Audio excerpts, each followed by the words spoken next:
Are you curious about discovering ways of making your life better? Then welcome to my podcast. I'm Bob Nickman, and this is The Exploding Human.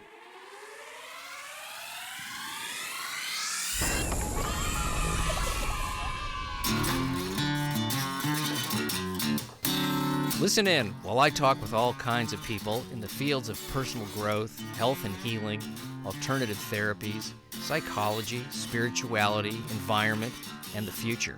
I'm looking for those answers that make life better for everyone. You'll meet cutting-edge practitioners, doctors, artists, filmmakers, business people, and those who have overcome challenges. The brave, the curious, anyone who's out there helping us humans to explore, expand, and explode. Hi, it's Bob Nickman, and welcome to The Exploding Human. So glad you tuned in to this podcast. I'm having a blast doing it. I'm talking to a guy today who is an existential psychologist named Kirk Schneider from up in Northern California. And we get into some stuff here. The big questions, right? Why are we here, and what's it all about? What does it mean to be human? And these are the big questions. You know, we start talking about a book that I was given by his cousin Jeff many years ago called The Denial of Death by Ernst Becker, which was a life-changing book. And we're going to start, the interview talking about that. And then we get into some other stuff like how sci-fi television saved him, Kirk, after the death of his brother when Kirk was 2, how that changed his family dynamic and how he used sci-fi TV as a means to start looking for the big questions and the big answers, really. And we talk about living with a sense of awe in the midst of chaos and finding ground in groundlessness. And then we get into some really cool stuff because he's written a book about the future with technology and robotics. So we're going to talk about how humans are going to possibly be changing and evolving and developing with the onset of even greater technology. So listen in. This is Kirk Schneider. Thank you for doing the podcast. Absolutely. And I know Kirk, well, I just met Kirk, but I know his cousin Jeff. And Jeff was responsible many years ago for giving me a book that was life-changing, and that book was given to Jeff by Kirk. And that book, and we're going to start just with a quote from the author of that book, is a guy named Ernst Becker, and he wrote a book called The Denial of Death, which was a life-changing book, and I believe Kirk said to Jeff when he gave him the book, "You're playing with dynamite. Be careful." I did. Yeah, and, it was one of the first books I ever read that I actually felt like this guy is really starkly looking at things that I in a way that's not candy coated or sugar coated. It was fearless. I guess that really was the thing. And I'm going to read. That's a good word for it. Yeah, it really was fearless. Becker uses the term "without consolations," trying to look at reality and its starkness without consolations. You know, I have this idea that a lot of the problems that of mankind are because we're not willing to look at the stark reality without consolation, that there's a fear that people have of the chaos. Yeah. And Becker was not afraid of the chaos. He might not have liked it, but he lived with it. He lived with it. Let me just read this quote because this sort of distilled the book to me. And then we'll get into the other things that you do. But I just, because that book was so influential on me, I wanted to start talking about it. The idea of death, the fear of it, haunts the human animal like nothing else. It is a mainspring of human activity designed largely to avoid the fatality of death, to overcome it by denying in some way that it is the final destiny of man. And, when I thought, geez, he really, like, how much of human motivation is based on the fact that we do not want to look at the fact that it's going to end? I would say the core human motivations relate to that. problem. Core motivations, both in terms of seizing life and trying to squeeze every drop of juice from it, because we know that it is going to change radically, it is going to end, and also motivation to avoid living with risks and trying to find simple answers, motivation to seek absolutes and one-dimensional ways of living to avoid the terror of that finality. So kind of goes and then there's ways. the downside. Well, I didn't mention that yet, but we'll get to that. Well, one of the things I remember when I read the book, he was talking about the ways in which we seek immortality, humans do, to deny this death thing, one of them being acquiring wealth or fame or having lots of children or, nationalism, militarism, ethnocentrism, xenophobia. Yeah, all that great stuff that just creates so much more pain than is necessary. And, reading this guy, I was like, is there a solution to... Not a solution, but maybe another way to look at life that we can turn to, so these problems don't keep coming back to us as a species. I mean, I who knows, but it feels like not being afraid to look at it is really the start. Well, that's key, and I would say one of the limitations of Becker's work is that he didn't really focus a lot about how do we address the problem of death.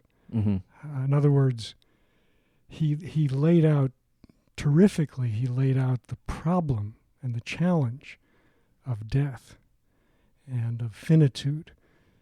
But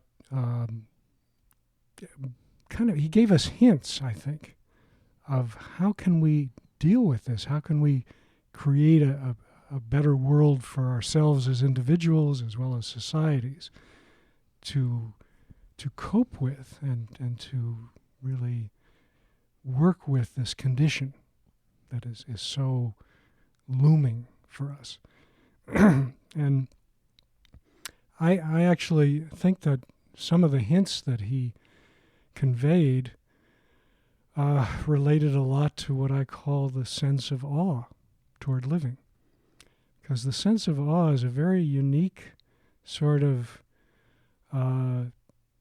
transcendental concept, or you could say life-affirming concept, in that it's paradoxical.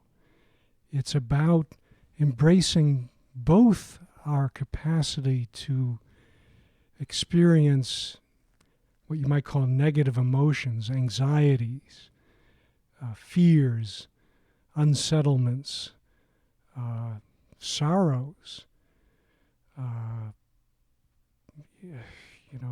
some kind of despair, as well as our capacity to experience the vastness, the amazement, the magnificence of our lives and of life, existence. And so Becker hints at this dimension of awe, and I think he draws a lot from both Kierkegaard and Tillich to sort of grasp this sensibility. But he hints at it in his writings, but he doesn't really have a book that fully addresses it, or that sort of tries to bring out how can we live more of an awe-based life, both as individuals and as societies. He does a little bit in his book, Beyond Alienation, A Philosophy of Education.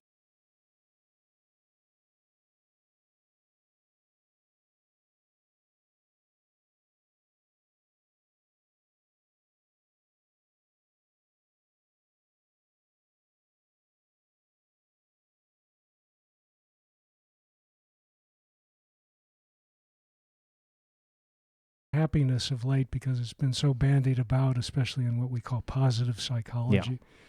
It can become kind of a one-dimensional concept of somewhat like contentness, satisfaction of needs. But I like the word, and Tillich uses this a lot, vitality. Ooh, Vitality to good me word. is more juicy than happy. Mm-hmm. I mean, happy again has that connotation of being a little sort of cheerful. I mean, Becker even uses that term in his book, I think, calling us cheerful robots at times. And that could be a problem. Our technology even is pushing us toward some kind of cheerful roboticism where we think it's much better to just have a quick fix or just, be kind of feeling upbeat about everything. But that raises the question about how deeply are you really living? And I think this is the implication of Becker's work and of why he points to the awesomeness of life, which I would define as the humility and wonder or sense of adventure toward living. If you think about an adventure, it's got everything in it. Yeah, it sure does, right? Danger, danger, terror, failure, apprehension, sorrow sometimes, frustration, maybe envy, and it's got discovery, possibility, wonder, fascination. Yeah, when I don't now I want to read that book if it's about education, because I was thinking back to being in school and how rigid the information and not just the information that was in the books, but the information about how you were supposed to act and look at things in the world was very, very limited. I remember, I don't know why I just thought of this. I had a friend that played guitar in the 6th grade, and one of the teachers told him that he should stop doing that it was a waste of time and something that, I don't know what the exact words were, but it's, people that were not, basically tamed and sophisticated and socialized properly did, and that he should really give it up. And I remember he came to me and he goes, and he was really disturbed. He goes, what do you think I should do? This teacher told me this. And I didn't really know much about the guitar or anything, but I said, well, do you like doing it? And he goes, yeah. He goes, I do. I love it. And I just remember going, well, fuck her, man. Fuck that old lady. Who cares? Well, has she seen School of Rock? Yeah. I mean, School of Rock is the perfect antidote. Yeah, well, this was this was early 60s, pre-hippie even. Yeah. And now, ironically, that guy became a career guitar player.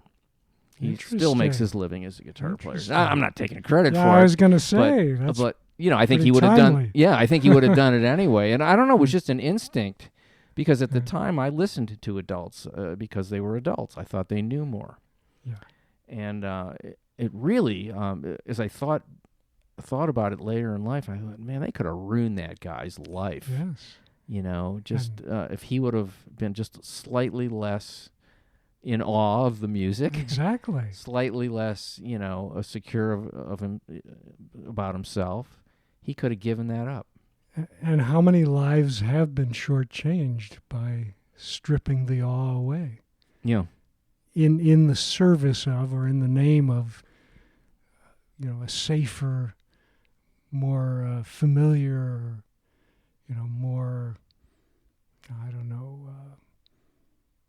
simple sort of life. Well, and narrow. Like how afraid was that teacher of music itself, or at least the type, maybe the type of music he was playing. Maybe it was too animalistic and too had a sexual undercurrent to it, or chaos. See, this is where Becker is fascinating too for me, is that his notion of death is not just finality. It's not just physical death he's talking about. He's talking about the complex symbol of death. and even uses that phrase in the book, complex symbol of death. So death has many connotations that affect us beyond even just the physical finality. And this is my reading of it, but I think I'm on to where he's coming from.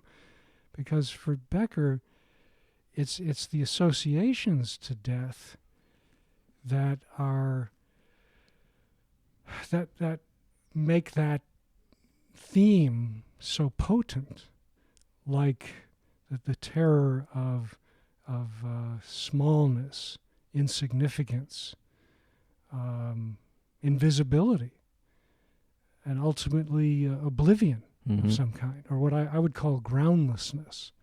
I think the groundlessness of existence is perhaps our greatest terror, because it seems like few things scare us more than being disoriented.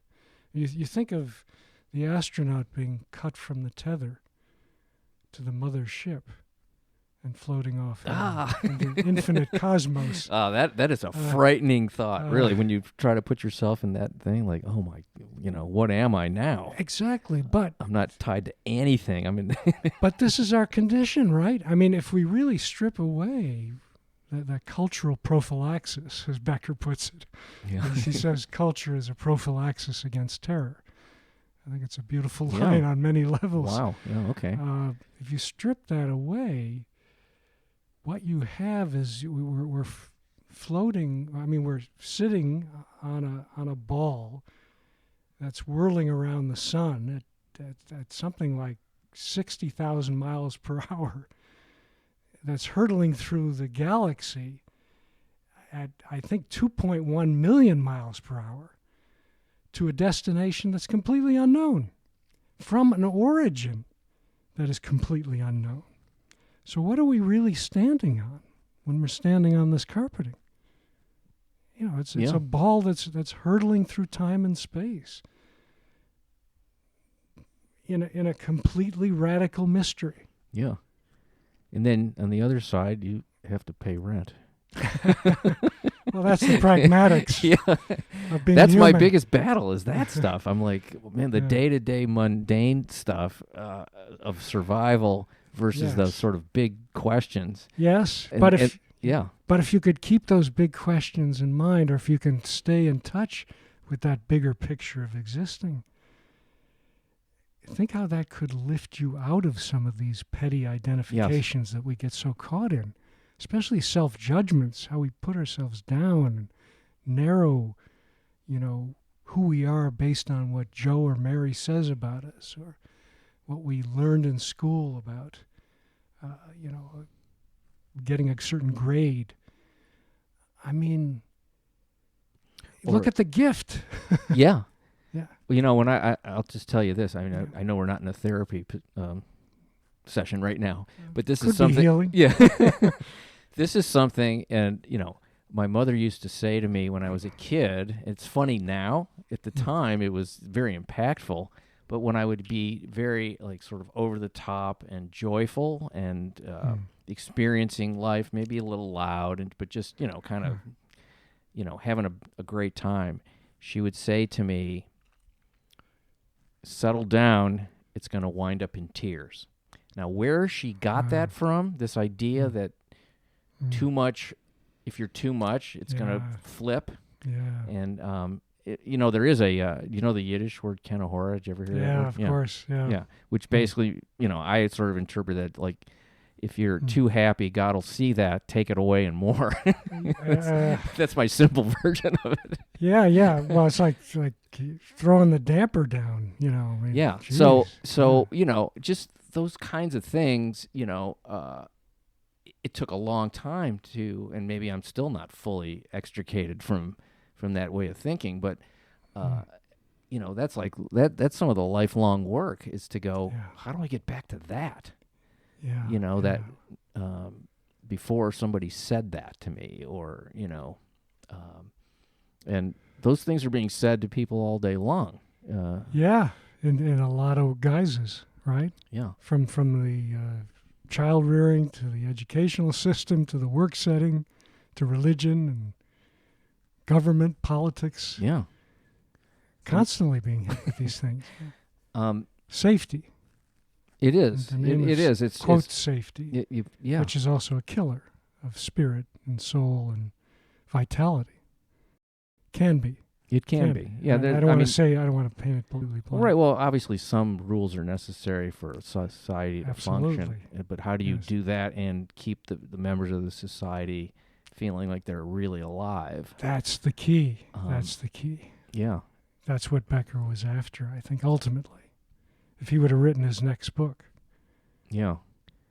it would have been Encounter with Death versus just denial. Yeah. I mean, it's, when you read things about, I don't even know how you feel about this, but I've read quite a bit about past life regressions and these sort of experiences that people have I find it so fascinating. And I do too. Yeah, and I actually did one many years ago.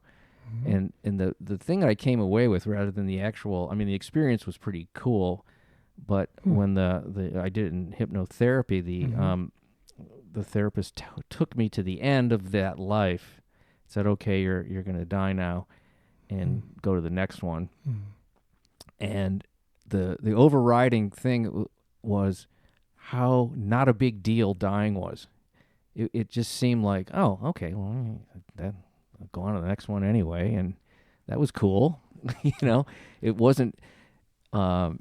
wasn't frightening. It actually that was a life-changing thing to do just for that alone. That's interesting. So in a way that sort of counters Becker's thesis that death is ultimately terrifying, but in another way maybe it presents an alternative, or you could say an antidote to that terror of death. So I think that Becker is implying that in our natural state, or our more natural, authentic way of being, we are less daunted by death. We still may be unsettled, we still may have anxieties about just the enigma of all of this, but we feel more a part of nature somehow, nature cycles. Maybe you see this more in indigenous tribes, for example, tribal culture. And it's something we can learn, I think, from so-called primitive people. Yeah, that's the worst use of that word ever. It's terrible. I know. I'm reluctant to say it. I know. Well, that's what we say. That's what we. How did you get started in this? When did you become this curious person of why we're here? What's this all mean? Obviously, it starts with those kinds of things, like what is this? And do you remember thinking about these things at a super young age? Because I do, and then you went into that, like, I'm going to spend my life figuring this stuff out and helping other people to do the same. I always wonder how that happened. Well, like with anything major, it's determined by many factors, right? But I think the core factor for me was when I was about 3 years old. My 7-year-old brother died of a series of terrible conditions that he couldn't be helped by in the late 50s. And just this threw our whole family into chaos. And it's like, one day you see smiling, sort of even-keeled parents, and the next day there are heaps of tears on the couch. And that's probably my first memory, really, is my parents crying on the couch, 2.5 years old.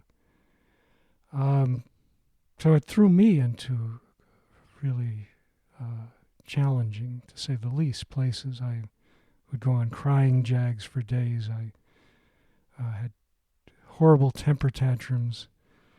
My father would actually take notes about me, that concerned about my condition. He was an educator.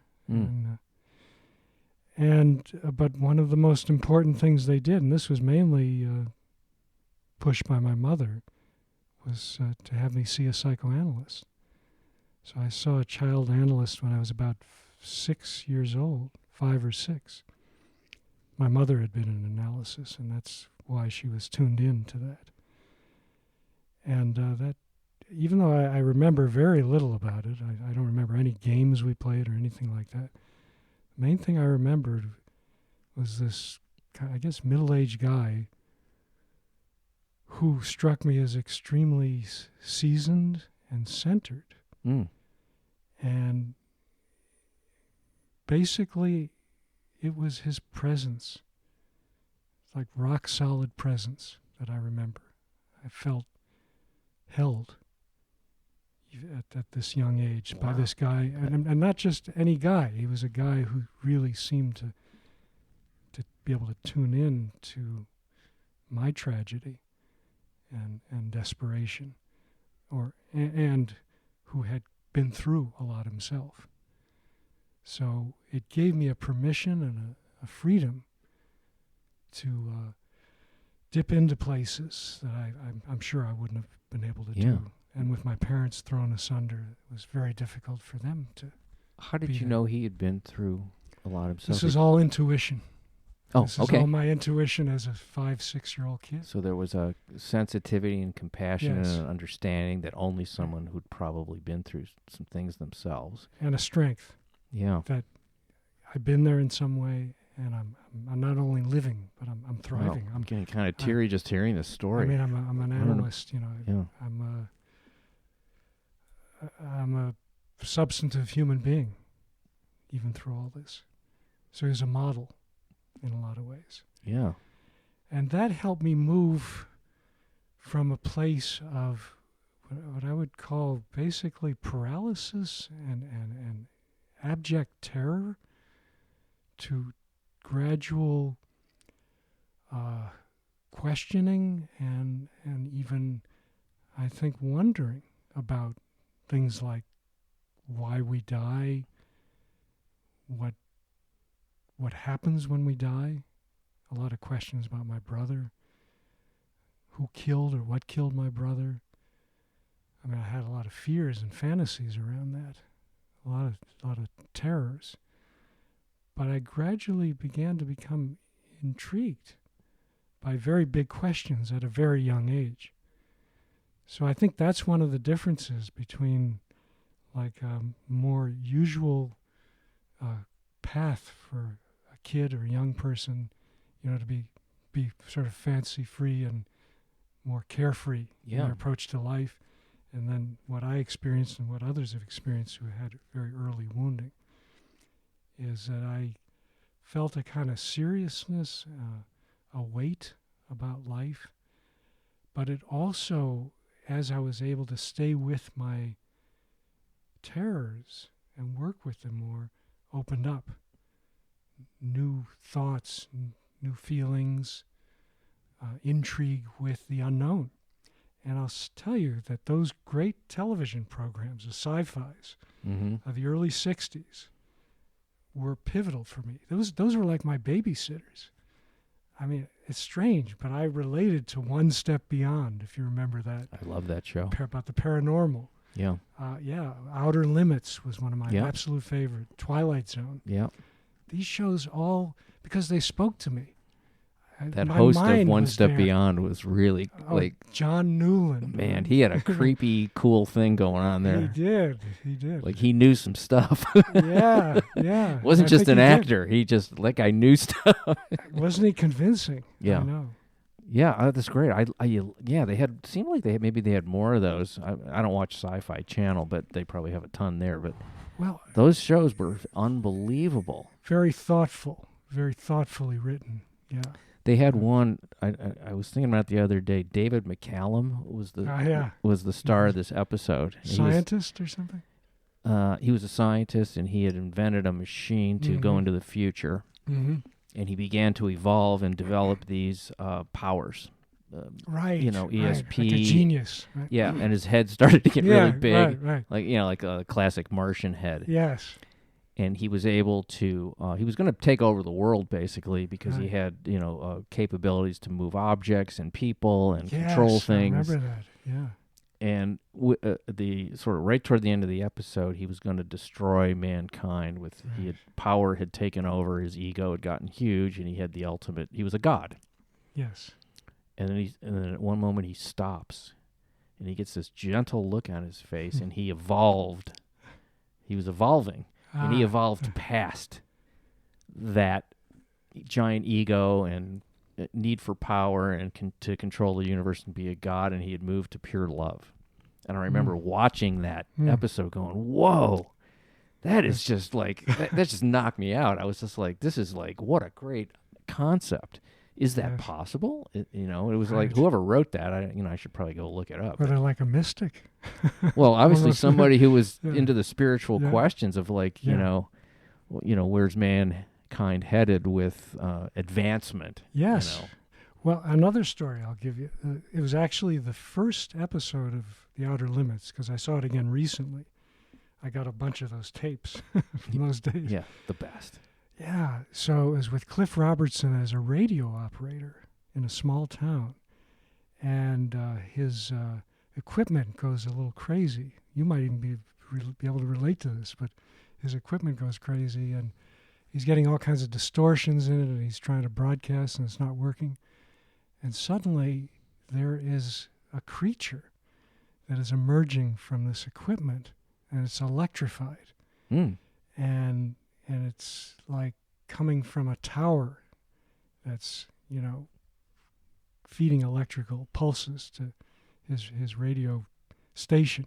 Anyway, this gigantic electric creature arises, and he's like 60 feet tall, and he's terrifying, and people are seeing him from a distance, and they're all gathering together in like typical B-movie style, and they call it the Army, the Navy, everybody.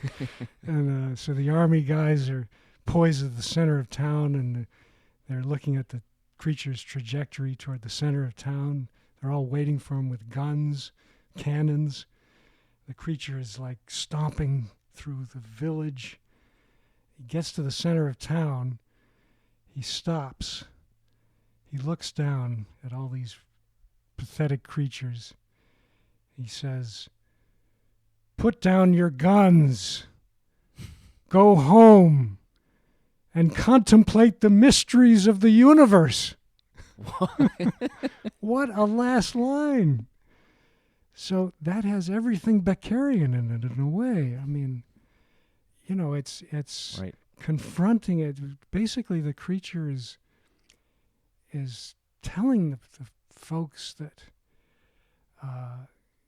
you're terrified of the radically unknown, of something alien to you, but you have no idea really who I am.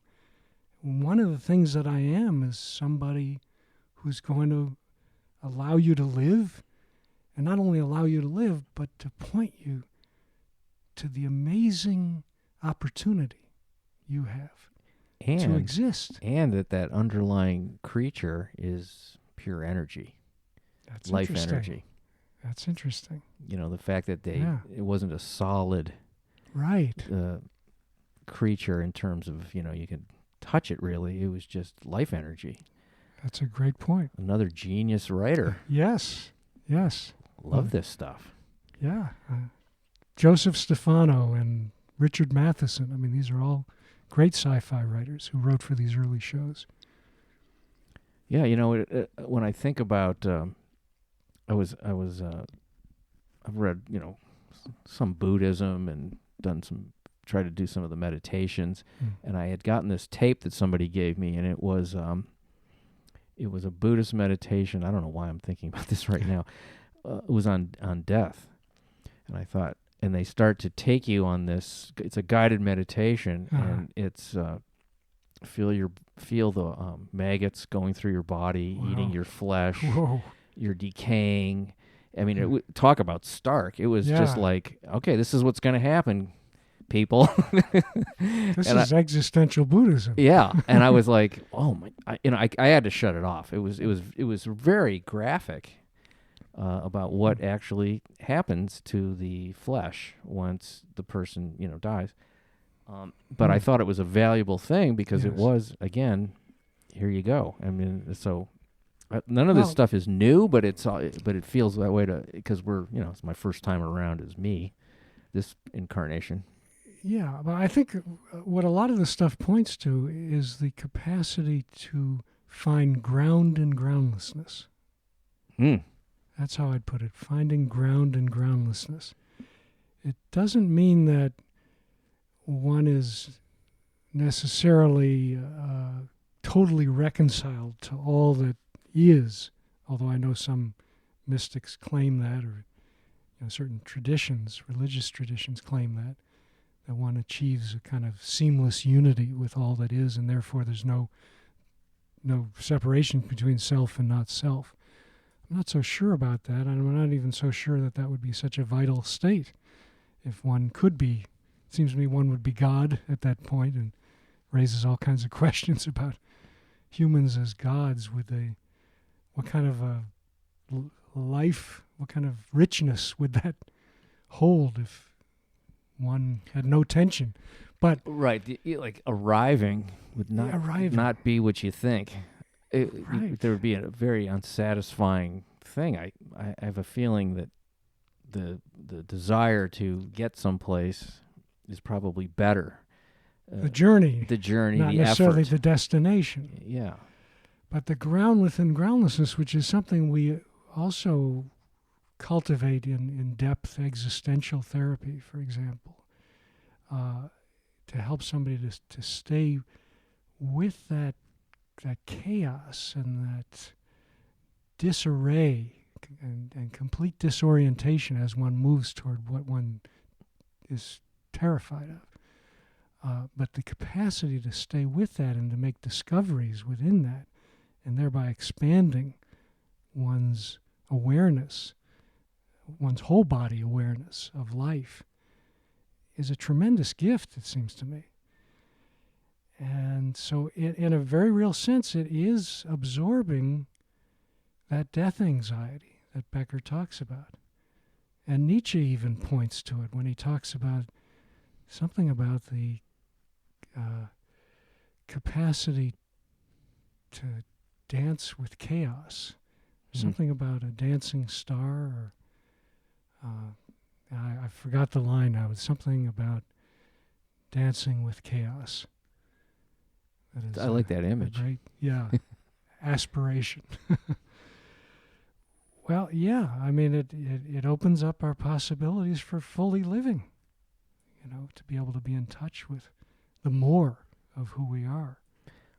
Are you seeing in your patients, in your practice, certain patterns of challenges that have changed over the years? Are the questions they're coming in with about themselves different, or is it?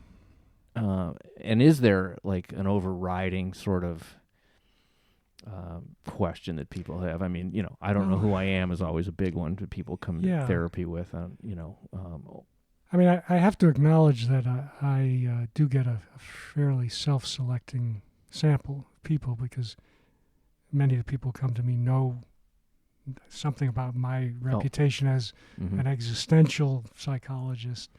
So they're going to be oriented a little bit more toward reflection about big life themes.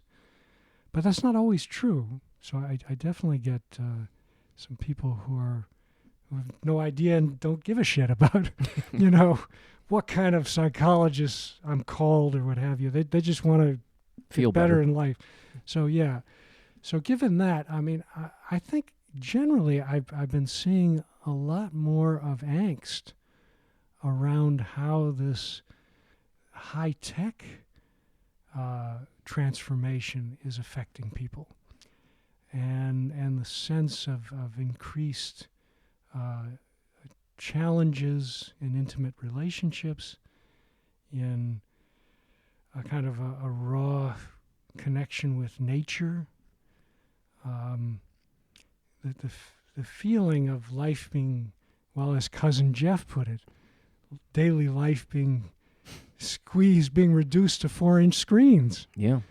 And all one needs to do is to lift one's head to see the greatest show on earth, in a sense, and how little we tap into that opportunity. But literally, so many workers I see, especially in the San Francisco Bay Area, are in cubicles. They're dealing with digitalization, computers constantly. So their world gets very narrowed down to crunching numbers, to measurements, calibrations, that kind of thing for corporations. Certainly the financial, ratings and measurements, and being part of the rat race. But it's that sort of quick fix, instant result, appearance and packaging model that people are living within, or machine-mediated model for living. And so the raw contact with other human beings and with our natural world and our own emotions is lacking, or is repressed. Well, you can't hug a screen. You just can't. You can't do that. You can't feel the energy of the actual person. Yes. You can't touch anything. You're not. I can talk to somebody across the world on a machine, but they're not there. That would feel. I love technology, by the way. Yeah. I find it there's really. a lot to it. Yeah. There's some great stuff to it, but that's got to feel though. Because I think about my kids, because they grew up with a lot of this stuff. Sure. And it literally is an extension of them now. And when you read about Elon Musk talking about finding ways to implant memory into people's brains so they can operate more efficiently like a computer. Yeah. It seems science fiction-y, but it kind of freaked me out when I read about it. I'm like, would I really want that?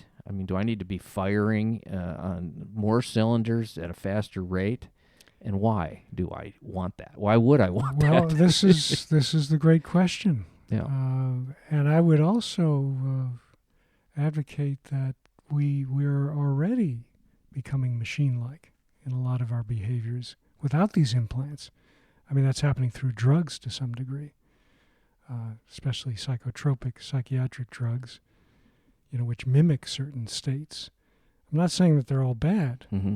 And I think they can be really helpful for people at different times or in different stages of their own struggles. But if you think about it, so much of our life is hyper-regulated, and it is about the quick fix model for living. So that's very machine-like, and we're also being bombarded by political and ideological forces at a subliminal level that is controlling much of our way of living and behaving. You just look at the last elections, where so much of the election swung on algorithms because the Republican Party was better at it than the Democrats this time around, in targeting certain groups based on aggregated data. And they knew the buzzwords, that were going to convince these voters to go for Trump. Yeah. I always wondered, and I'm like you are, fairly aware of these things going on. Mm-hmm. But how much am I able to really not be influenced? Am I let's say they're influenced 80% by this stuff. Is there a percentage? There has to be. What am I, 10%? But do I even want that 10%? And how do I not let that happen? It's unbelievable.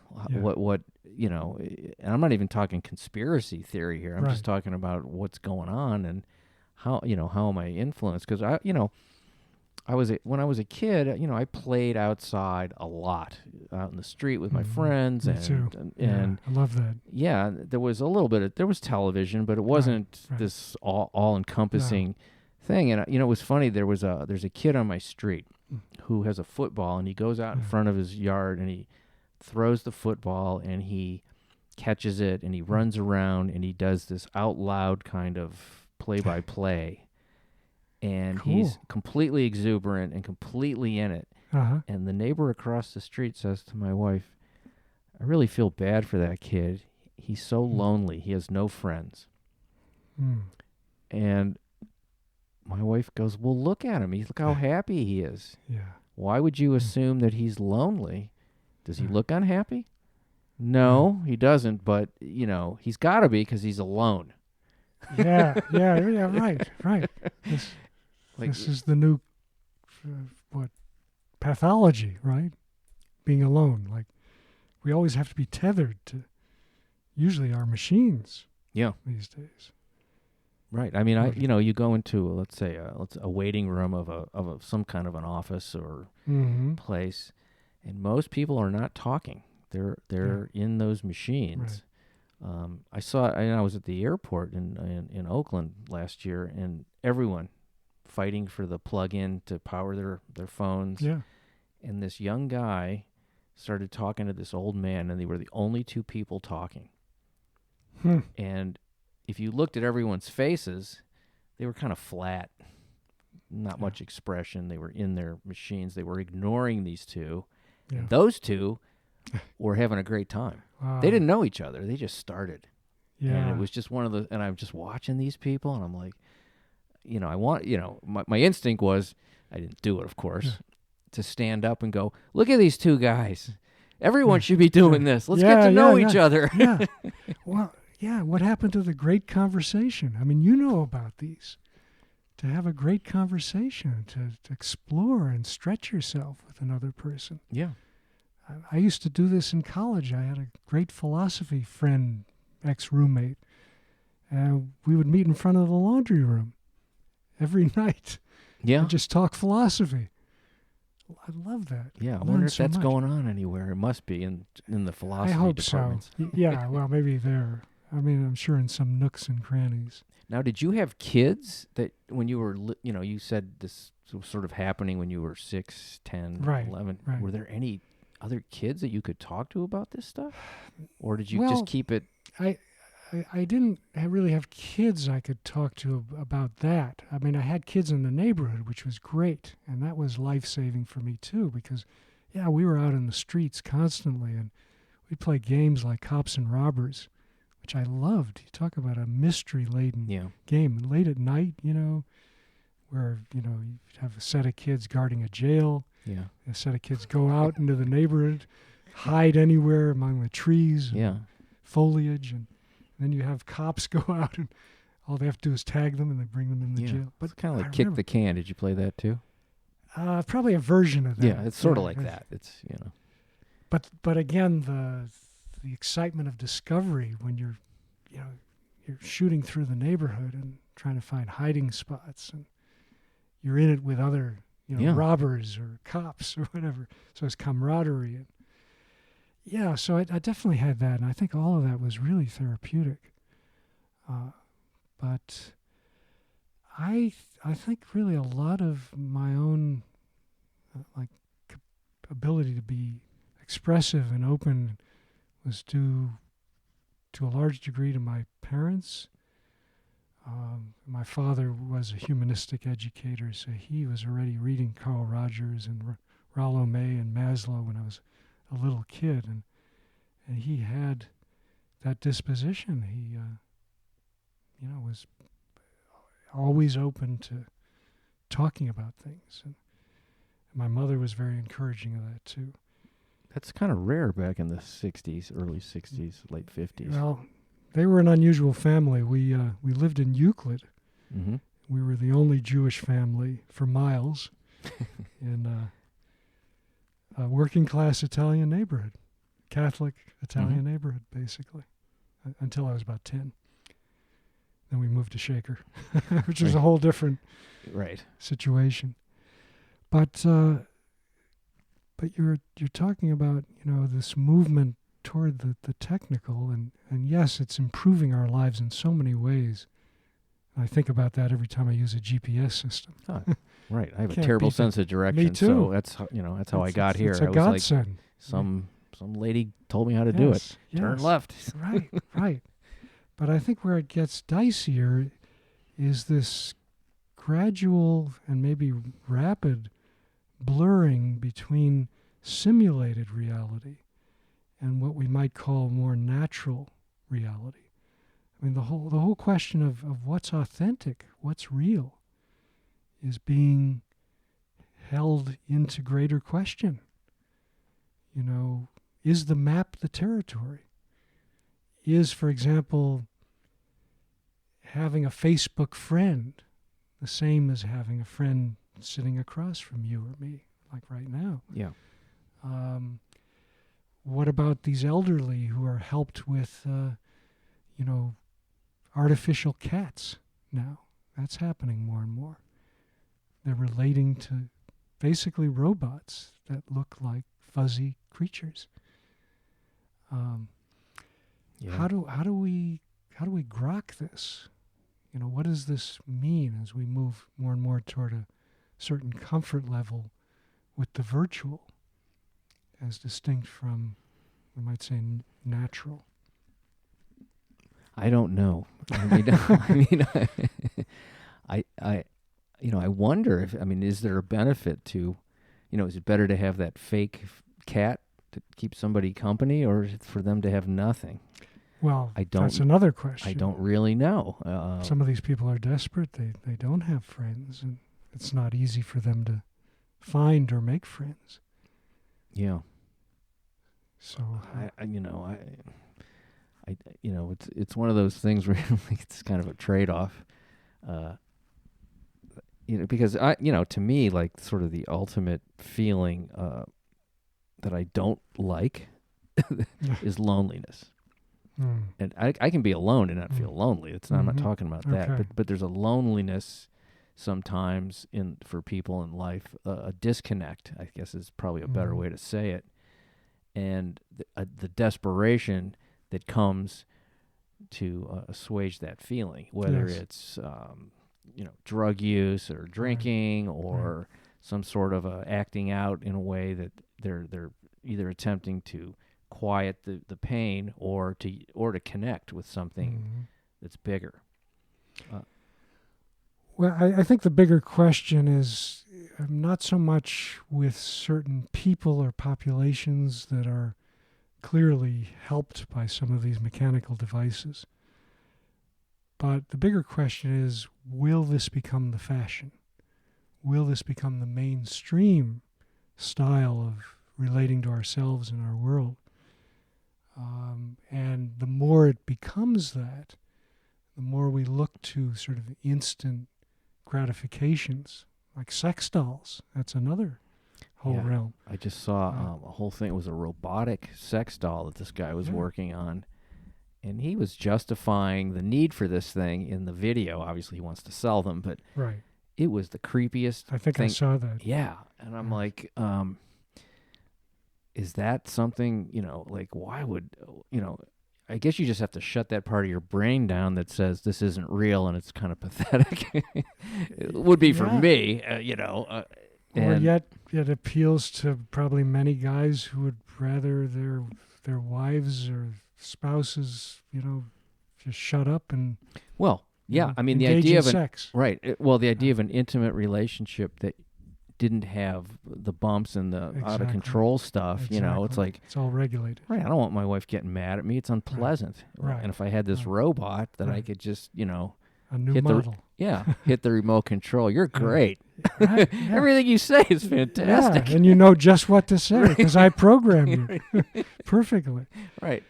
So we're heading into this very sort of brave new world, and I really don't think we're very equipped to respond to it.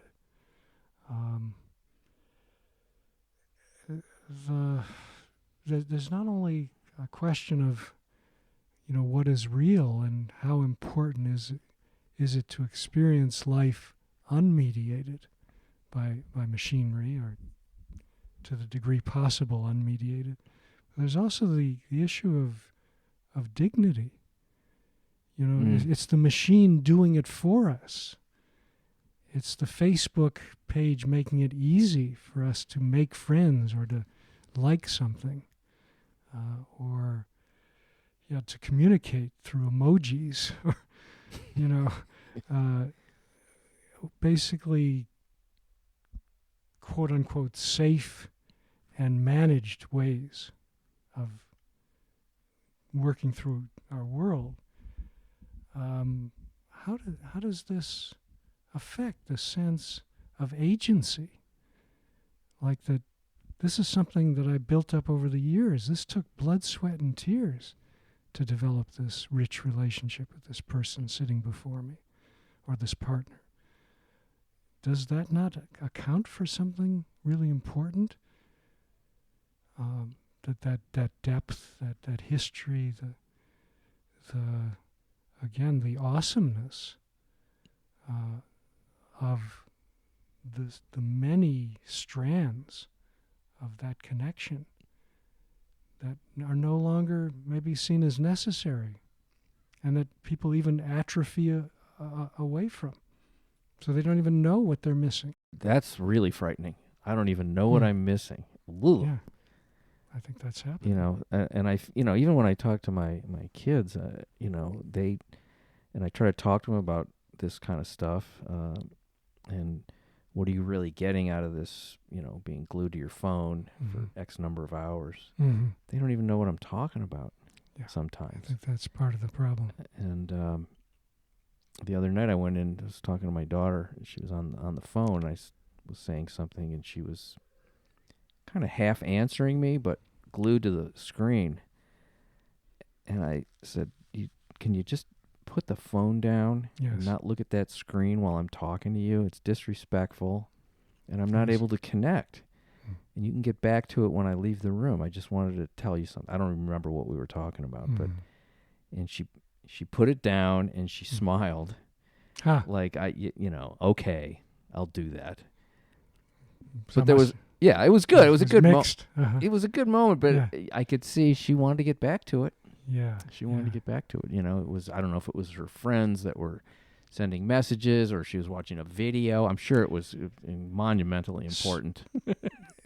So it's not so much the high tech that's the problem. It's our compulsiveness toward the high tech. I think that's the bigger problem. Yeah. Is how readily we get seduced by the ease of those technologies. Yeah. I've had a couple of things where people say, you know, I went on Facebook and I had no idea this person was friends with that person, and they're communicating, and I thought they didn't like each other, and they've got stuff going on, and I'm not included. And I feel like tricked, and I feel marginalized, and I'm like, well, it's kind of a recipe for hurt feelings sometimes, you know, if you want to allow that. That's true too. And feeling excluded, and and also there's a voyeuristic kind of spying aspect to it, where you can kind of get information if you're that curious about it, to, you know, what people are up to and what they're interested in. Within degrees, usually, right? Because how much are you going to get through a Facebook post, or a Twitter post? Yeah. I love when somebody goes, "I'm eating dinner at this restaurant right now." Right. Yeah, I don't care. Fantastic. Yeah. You know, want to good know for you. You're what eating. cereal do you use? I mean, it moves into that kind of trivial as well. I know you wrote this book because I'm looking right at it. It's called The Spirituality of Awe, Challenges to the Robotic Revolution. And there's a quote here on the front, which is great. An original take on technology remorselessness. Wow. Technology's remorselessness. Buy it, read it. And that comes from a tech guy. That's Noel Sharkey, PhD, judge. He's a judge, huh? He's a judge on a BBC program called The Robot Wars. Oh, okay. But he's also head of the Federation for Responsible Robotics in England. Yeah. Oh, okay. Interesting. British fellow. Yeah. So, and I know you also teach. Well, I teach part-time at Saybrook University, which is in Oakland. And actually, I'm an alumnus of the school from way back 35 years ago. The school was originally the Humanistic Psychology Institute, and it was started by people like Rollo May and James Bugental, who were founders of humanistic psychology.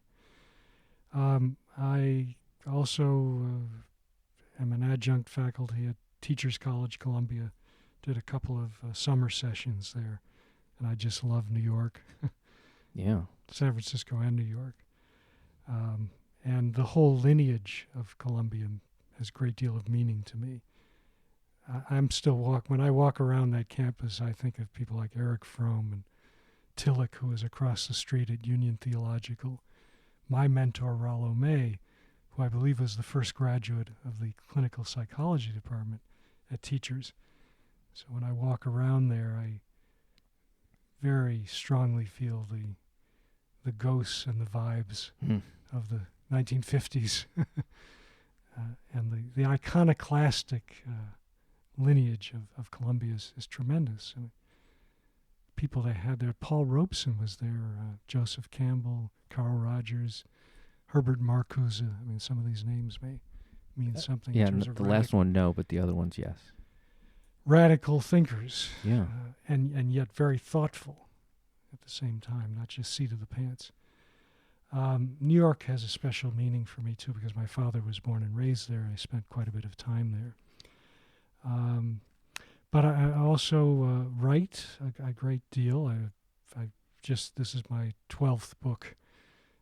I've written some texts in existential psychotherapy and also more, I guess you could say, trade books like Horror and the Holy, Wisdom Teachings of the Monster Tale, which is an existential study in classic horror Oh, I books love and that. films. Okay. I loved it too. I love the research for Wow. it.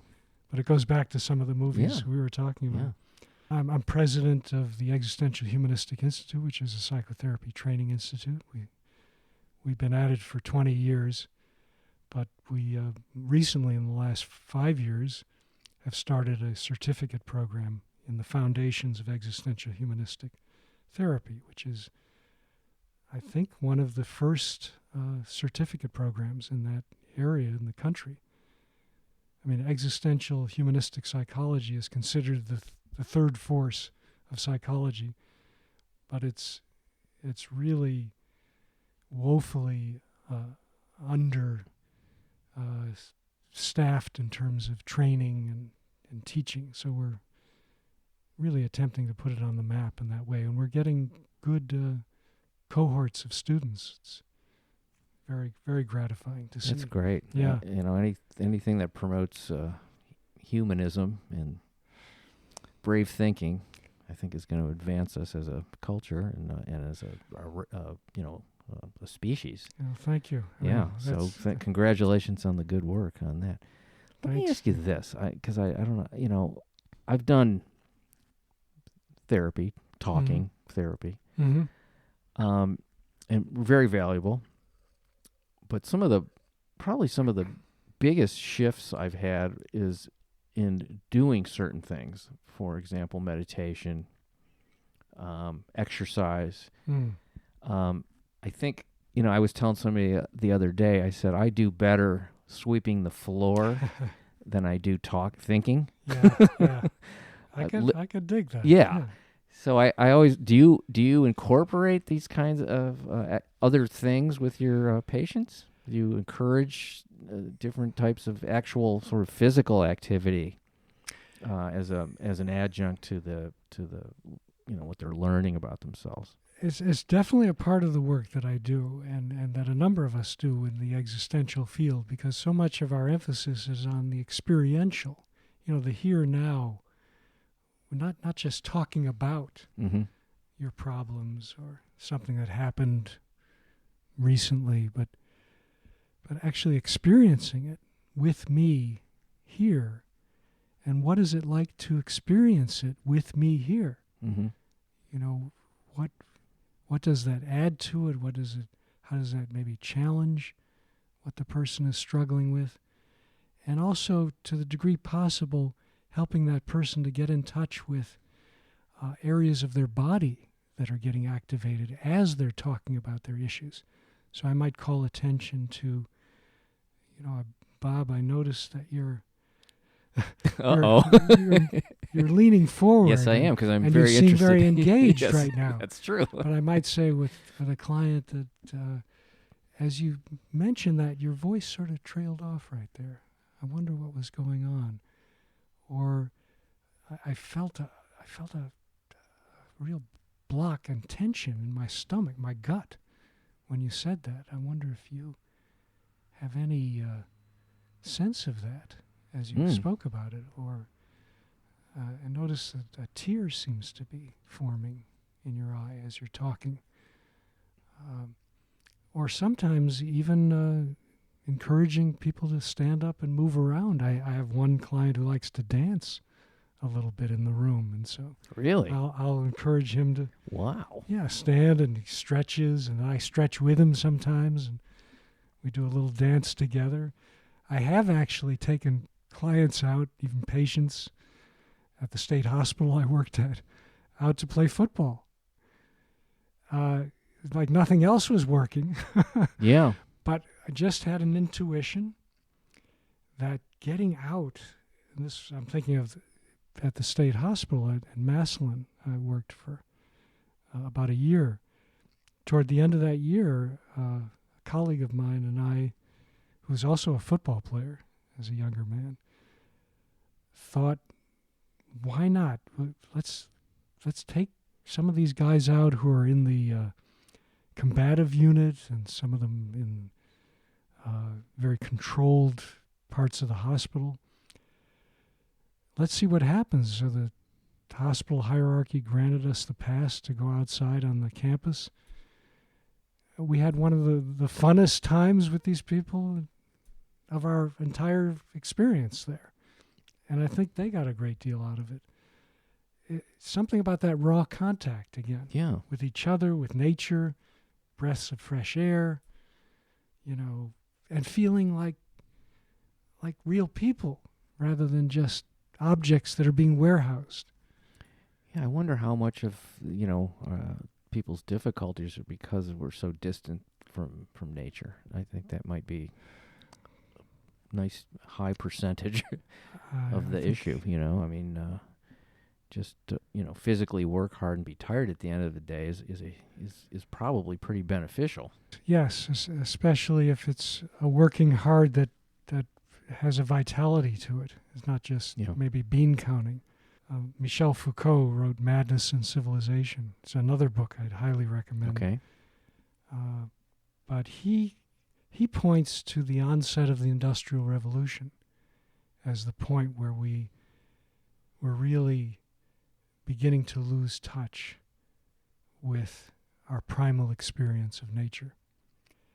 Because people who had that connection, many of them were considered mad, were becoming more and more useless, or less and less useful, quote unquote, as workers in the labor market that was moving toward a machine model and a mass production model.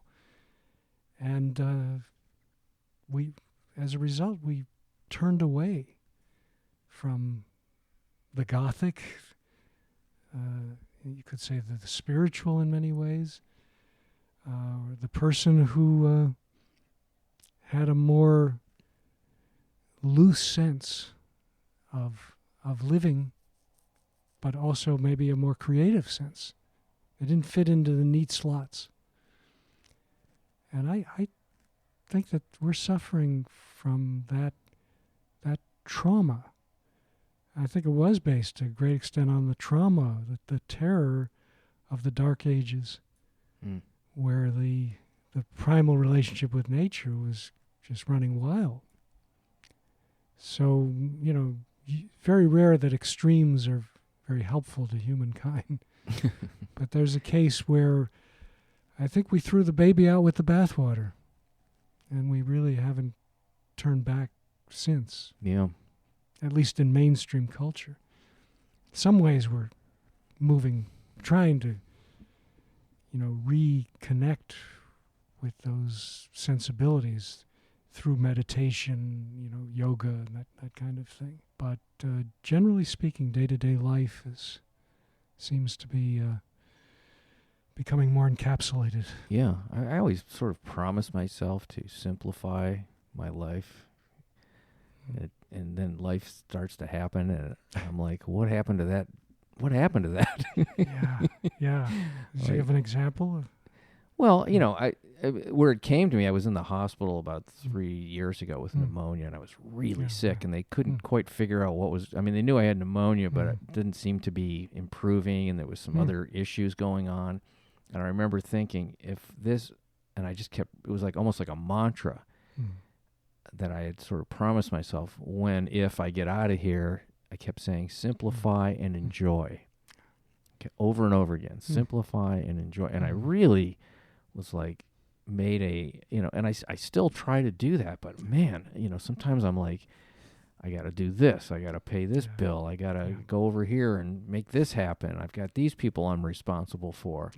Not that I want to be, sitting alone somewhere doing nothing, but I the distraction of the daily maintenance sometimes just really sometimes I really enjoy those pieces, and other times I feel like it's keeping me from more time to just be.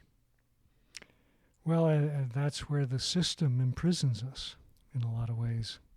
So my belief is that if we're really going to substantively change things in our culture anyway, we have to address the whole socioeconomic system. Is there really a reason that people need to work 40, 50 hours a week? Doesn't really seem like there is a reason other than just money to, do these things that don't necessarily make us feel any better anyway, That's the question. What was that hilarious thing that somebody said? I'm buying things I don't need with money I don't have to impress people I don't know. That's a great line. Yeah. Manufacturing consent. That's a lot of what's going on. Yeah. So, how long do you think we've talked? I have no idea. 1 hour and 13 minutes. Wow. And it's going fast. I want to keep going, but I think, it's kind of an ideal time for a podcast, a little over an hour. Yeah. Maybe we'll do it again. We'll hit some new topics down the road. I enjoyed talking with you. Yeah, you too. And let's plug this newest book again. It's The Spirituality of Awe by Kirk J. Schneider. And thanks for talking to me, Kirk. Oh, thank you, Bob. Have a great year. You too. All right. Much appreciated. All right, that was Kirk Schneider. I enjoyed talking to him. Love talking about the big questions. I like to keep that stuff in mind as I move through my mundane part of my day, keeping the tasks at hand in perspective to the big picture. Boy, that's hard to do. That requires a certain amount of mindfulness that I don't have all the time. Read that book, The Denial of Death. Check it out. Big book for me, so worth checking out. So thanks for listening in to the podcast, and we'll have something else the next time. Come back. Thank you.